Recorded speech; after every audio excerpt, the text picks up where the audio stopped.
Baik, bismillahirrahmanirrahim. Assalamualaikum warahmatullahi wabarakatuh. Salam sejahtera kami hanturkan kepada para mahasiswa. Perkenalkan, nama saya Kiki Rada Bayu Julius Manto dengan nomor induk mahasiswa 2011190390. Alhamdulillahirabbil alamin wa bihi nasta'in wa ala umuri dunya waddin. Assalatu wassalamu ala asrofil anbiya'i wal mursalin wa ala alihi washabihi ajmain. Amma ba'du.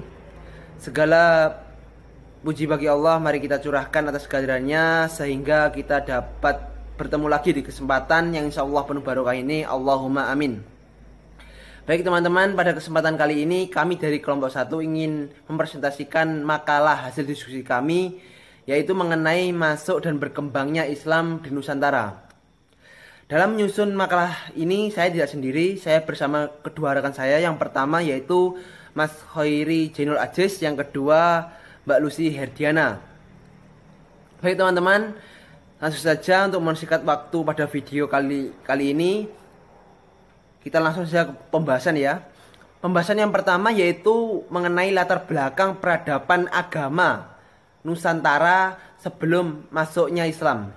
Perlu kita ketahui bersama ya, sebelum Islam masuk ke Indonesia, agamanya sudah menduduki agama Islam yang mayoritas masyarakat Islam, maksud saya masyarakat Nusantara yang sudah peluk, yaitu adalah agama Buddha dan Hindu. Dan masih ada agama-agama tapi itu menjadi minoritas, agama lainnya tapi minoritas. Selain itu ada beberapa aliran lagi yang dianut oleh masyarakat Nusantara, yaitu aliran animisme dan dinamisme. Di saat itu agama dan aliran ini berkembang sangat pesat di Nusantara, karena saat itu adalah masa-masa kejayaannya kerajaan-kerajaan Hindu Buddha di Nusantara. Setelah itu, seiring berkembangnya zaman, karena adanya suatu konflik antara kerajaan satu dengan kerajaan lainnya, atau antara kerajaan Hindu dan Buddha, akhirnya menurun atau melemah dari agama tersebut. Banyak pengikut dari agama Hindu Buddha ini menurun atau mulai goyah dengan agamanya, karena para sesepuh atau para tetua-tuanya itu sudah kocar-kacir, sudah meninggalkan Nusantara ini. Seperti raja-rajanya sudah menghilang, atau yang disebut juga yaitu mokso, tidak ada, menghilang tanpa jejak. Kemudian disinilah peranan Islam atau Islam mulai masuk ke Nusantara ini. Akhirnya datanglah Islam dengan membawa sebuah kebenaran, sehingga banyaklah masyarakat Nusantara yang memeluk agama Islam, karena Islam itu adalah agama yang mudah dan agama yang menarik, sehingga para masyarakat Islam tertarik dan ingin masuk agama Islam. Oke.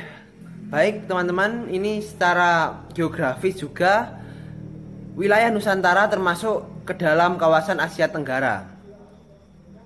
Masyarakat di wilayah Indonesia telah memiliki peradaban yang tinggi sebelum Islam masuk di Nusantara ini.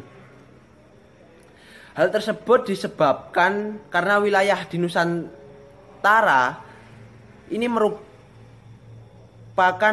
kaya dengan budaya dan seni, sehingga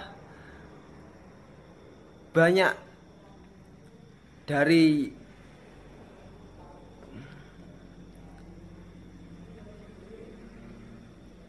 bangsa Indonesia atau para masyarakat Nusantara ini sudah mengenal tulisan yang diterima oleh para penyebar agama Hindu dan Buddha. Pengaruh tersebut telah berlangsung sejak abad ke-6 sampai 15 Masehi. Pengaruh tersebut telah membawa perubahan yang besar terutama pada sistem pemerintahan yang ada di Nusantara ini.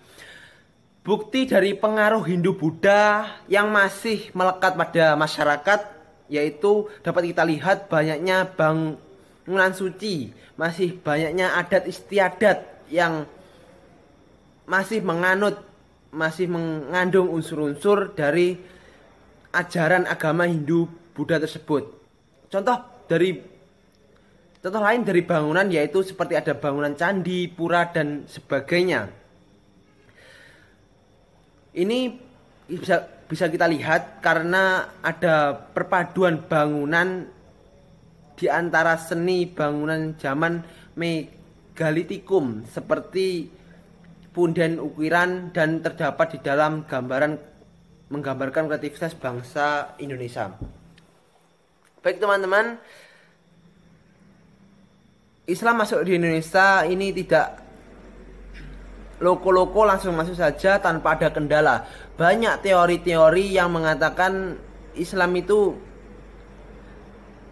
masuk Indonesia mempunyai banyak rintangan, bahkan mempunyai banyak teori-teori Islam itu masuk ke Indonesia. Ada beberapa teori yaitu saya coba akan menjelaskan teori tersebut, yaitu pertama yaitu teori Gujarat. Teori ini merupakan teori yang tertua yang menjelaskan masuknya Islam ke Nusantara. Dalam teori ini disebutkan bahwa Islam Indonesia sebenarnya berasal dari Gujarat. Gujarat itu di mana? Yaitu di India. Dan mulainya masuk ke Nusantara ini pada abad ke-8 Masehi. Kemudian Islam masuk ke Nusantara melalui wilayah-wilayah anak benua India seperti Gujarat, Bengail dan melebar seperti yang kita ketahui bahwa bangsa Indonesia pada masa itu menjalin hubungan dagang dengan India. Berdasarkan teori ini, masuknya agama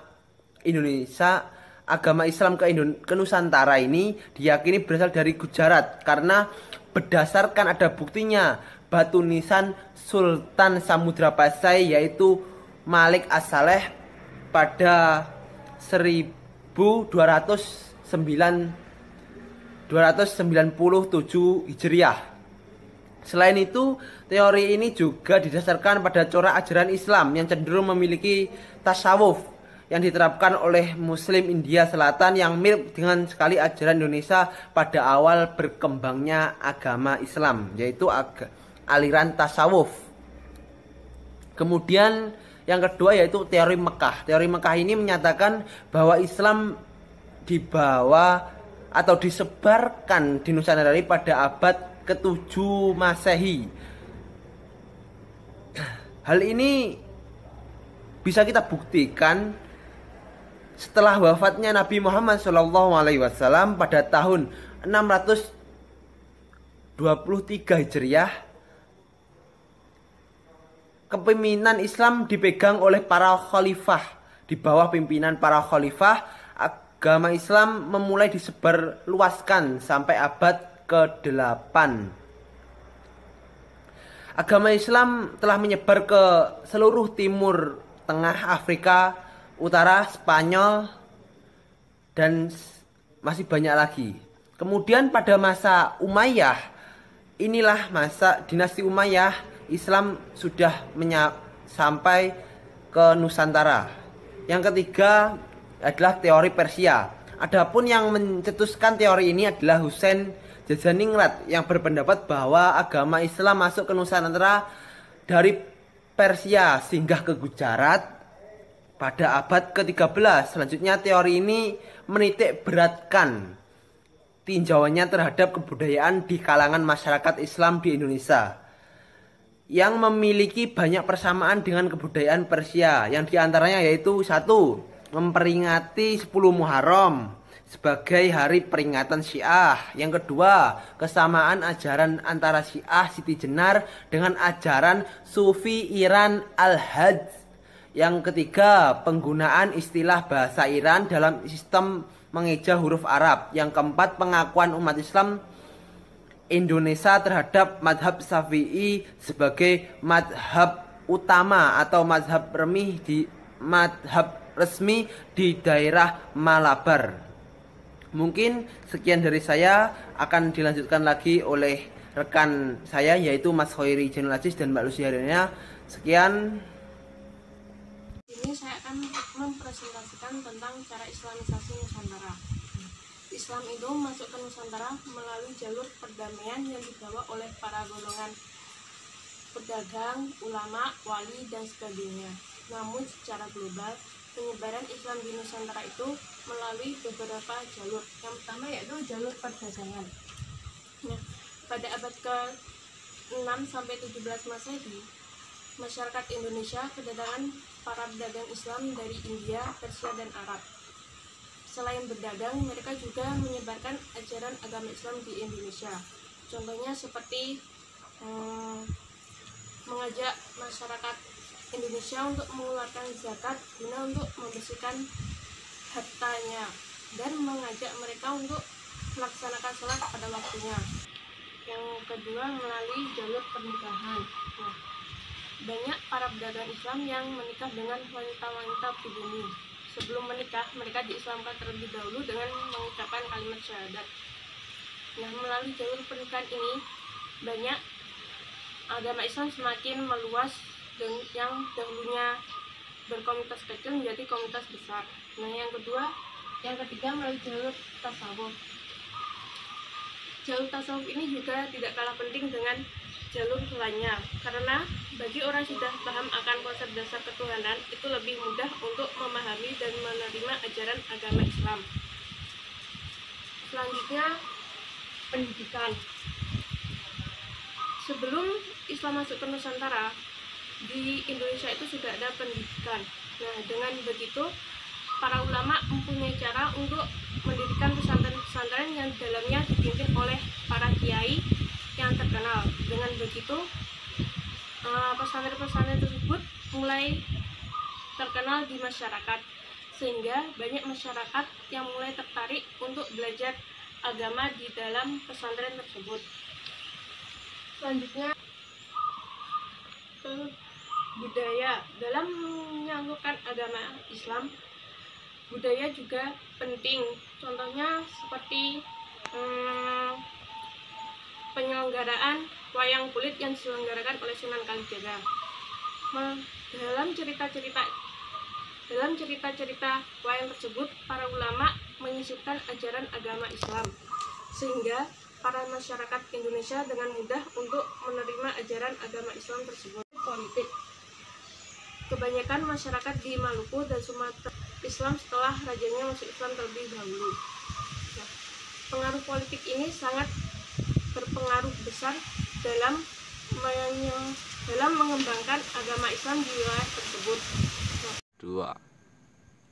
Ya, saya Khairi Jainul Aziz. Di sini saya akan melanjutkan jelasan yang sudah dijelaskan oleh sahabat-sahabat saya tadi. Saya akan menjelaskan tentang sebab-sebab Islam mudah berkembang di Nusantara. Yaitu satu, persyaratan masuk agama Islam itu sangat mudah sekali tanpa dipungut biaya, yaitu dengan membaca 2 kalimat syahadat. Kemudian yang kedua, agama Islam tidak mengenal kasta, dalam artian entah itu kaum menengah ke bawah, menengah ke atas, itu tidak menjadi pembanding dalam agama Islam. Kemudian yang ketiga, penyebaran agama Islam di Nusantara itu relatif damai. Kemudian yang keempat, perayaan-perayaan di agama Islam itu bersifat sederhana sekali. Mungkin itu sebab-sebab Islam mudah berkembang di Nusantara. Dan cukup itu yang dapat saya sampaikan. Semoga bermanfaat untuk kita semua. Akhiran, wawal muwafiq ila aqwamit thoriq. Wassalamualaikum warahmatullahi wabarakatuh.